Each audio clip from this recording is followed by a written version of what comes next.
Anupama serial के ऐसे ही daily episode सबसे पहले देखने के लिए हमारे चैनल को सब्सक्राइब करें। आज के एपिसोड की शुरुआत में गौतम अंश पर हाथ उठाने की कोशिश करता है, लेकिन अंश उसे थप्पड़ मार देता है और साफ साफ कहता है गौतम ने प्रार्थना की इज्जत नहीं की। लेकिन हर मर्द ऐसा नहीं होता। वह उसे चेतावनी देता है, मैं अपने बच्चे और प्रार्थना पर तुम्हारा साया भी नहीं पड़ने दूंगा। सभी हैरान रह जाते हैं। गौतम फिर से कोठारी परिवार को कहता है वह पहले ही जानता था अंश और प्रार्थना के बीच कुछ चल रहा है। अब तो अंश खुद इस बच्चे पर हक जता रहा है और शादी की भी बात कर रही है। गौतम गुस्से में कहता है यह बेशरम मेरे बच्चे को अपना बच्चा बोल रहा है। राही फौरन सवाल करती है, इसका मतलब तुम खुद मान रहे हो कि यह बच्चा तुम्हारा है? गौतम चौंक जाता है। प्रार्थना कहती है ज्यादा दिन सच छुप नहीं सकता, अब यह बच्चा मेरा और अंश का है। अंश कहता है कि अब तो आप सबको यकीन हो गया होगा। गौतम खुद ही अब बात कबूल कर रहा है जिसे अब तक वो नकारता रहा। सभी हैरान होते हैं। अंश कहता है मोटिबा को प्रार्थना से माफी मांगनी चाहिए। वह कुछ भी बोल सकती है, वह ऐसे कमीने इंसान पर भरोसा करती है। वह गलत बात बोले तो ठीक है, लेकिन हम सच भी नहीं बोल सकते। अंश सबसे माफी मांगता है और कहता है प्रार्थना आप सबको बताना चाहती थी, इसलिए हम यहाँ आए थे। प्रार्थना कहती है मेरे लिए आज भी आप सब मेरे अपने हैं। परी, राही और प्रेम प्रार्थना और अंश के साथ खड़े हो जाते हैं और उन्हें गले लगाते हैं। माही उनके पास जाने लगती है, लेकिन तभी उसकी नजर ख्याति पर पड़ती है और वह रुक जाती है।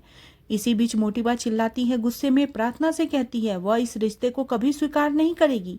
अंश कहता है यह पहला ऐसा घर है जिसमें अपने ही बच्चे में खोट दिखता है, लेकिन यहाँ गौतम जैसा खोटा सिक्का नहीं दिखता। इसके बाद अंश प्रार्थना के साथ वहां से चला जाता है।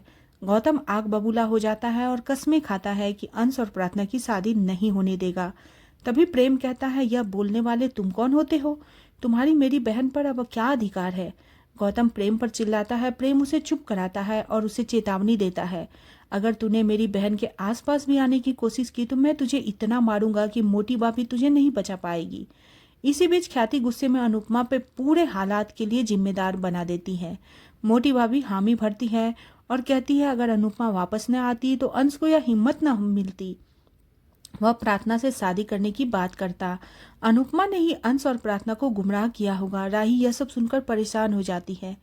दूसरी तरफ अनुपमा की गाड़ी शाह उसके पास आकर अटक जाती है। सरिता के पूछने पर ड्राइवर कहता है मेन रोड पर काम चल रहा है, इसलिए इधर से आना पड़ा। अनुपमा उस गली को देखकर बेचैन होती है। बाबूजी और किंजल अनुपमा के स्वागत की तैयारियां कर रहे होते हैं। अनुपमा की गाड़ी शाह उसके सामने ट्रैफिक में फंस जाती है। अनुपमा अंश और प्रार्थना को देखती है और भावुक हो जाती है। अनुपमा गाड़ी के अंदर छुपने की कोशिश करती है, लेकिन अंश को उसकी मौजूदगी का एहसास हो जाता है। वह जोर से अनुपमा को पुकारता है। अंश गाड़ी में देखता है तो अनुपमा छिपने की कोशिश करती है, लेकिन अंश उसे देखने लग जाता है और रोने लग जाता है। अनुपमा भी अंश को देखकर रोने लग जाती है। अनुपमा को अंश के बचपन की याद आती है। सरिता और बाकी सब उन्हें देखकर हैरान होते हैं। अंश रोते हुए अनुपमा से माफी मांगता है और कहता है मैंने आपको नहीं समझा, मुझे माफ कर दीजिए। अनुपमा उसे चुप कराती है। अंश कहता है हमने सोचा था कि आप हम पर दबाव नहीं डालेंगे, लेकिन भगवान खुद आपको घर के सामने ले आए हैं। अनुपमा हैरान हो जाती है।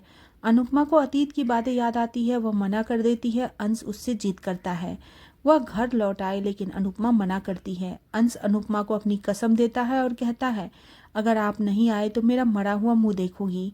अनुपमा उसे चुप कराती है। अंश भावनाओं का सहारा लेता है और कहता है कम से कम मेरे लिए चलिए।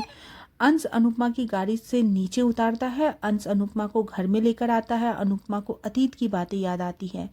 अनुपमा घबराई हुई होती है। झिझकते हुए उसके हाथ अंश पकड़े हुए रहता है और वो अंश के साथ अंदर आती है। अंदर की तरफ आते हुए अनुपमा को घर की सारी बातें याद आती है।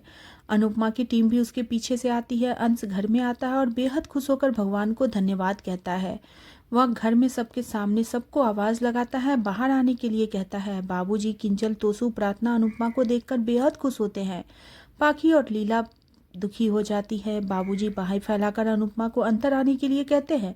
अनुपमा बेचैन होती है। बाबूजी कहते हैं तुम्हारे बिना यह घर बेजान था, तुम्हारे आने से इस घर में जान आ गई। किंजल और अंश भी अनुपमा को अंदर बुलाते हैं। मोहल्ले वाले बातें करते हैं, कहते थे अच्छा हुआ कि अनुपमा यहाँ आ गई, इसके बिना इस घर का बुरा हाल था।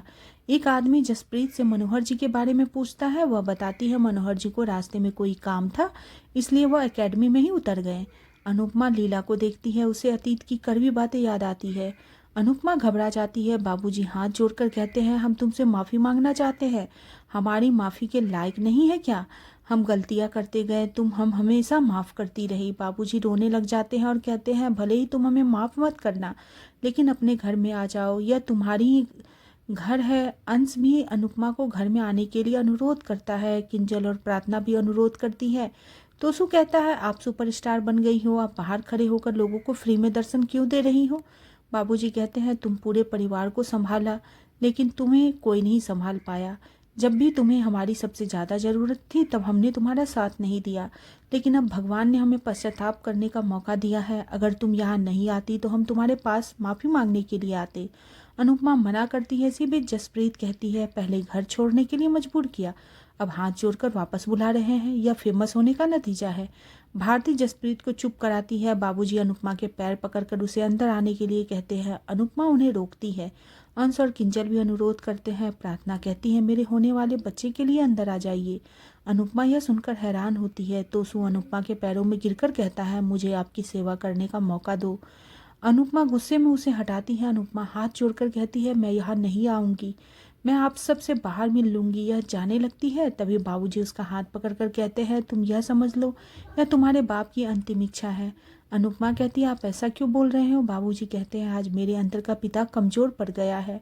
क्या पता इस कंपटीशन के बाद मैं शायद तुम्हें मिल ना पाऊँ। मुझे मेरी गलती सुधारने का एक मौका दे दो। अनुपमा भावुक हो जाती है और असमंजस में पड़ जाती है। आज का एपिसोड इसी के साथ खत्म हो जाता है। अगले एपिसोड में देखने को मिलेगा कि लीला को अंश और प्रार्थना के रिश्ते के बारे में पता चलता है। वह नाराज होती है और गुस्से में कहती है, इतनी बड़ी बात कोठारी परिवार को पता है, इस अनुपमा को पता है, लेकिन मुझे पता नहीं है। अंश प्रार्थना से कहता है, कोई माने या ना माने, लेकिन हमारी शादी जरूर होगी। लीला भी गुस्से में अंश को चेतावनी देती है, अगर तुमने यह शादी करी तो तुम मेरा मरा हुआ मुंह देखोगे। अंश और प्रार्थना लीला को मनाने के लिए अनुपमा से अनुरोध करते हैं। इसके बाद अनुपमा लीला को समझाने के लिए आती है। लीला कहती है, यह रिश्ता सही नहीं है। अनुपमा कहती है, आजकल कोई भी रिश्ता सही नहीं है। आजकल लोग छोटी छोटी बातों पर तलाक ले रहे हैं।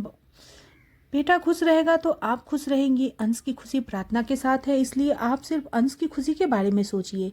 लीला सोच में पड़ जाती है। आज का एपिसोड आपको कैसा लगा प्लीज कमेंट करें। बने रहे सीरियल अनुपमा में। नेक्स्ट एपिसोड के लिए चैनल को सब्सक्राइब करना बिल्कुल न भूलें।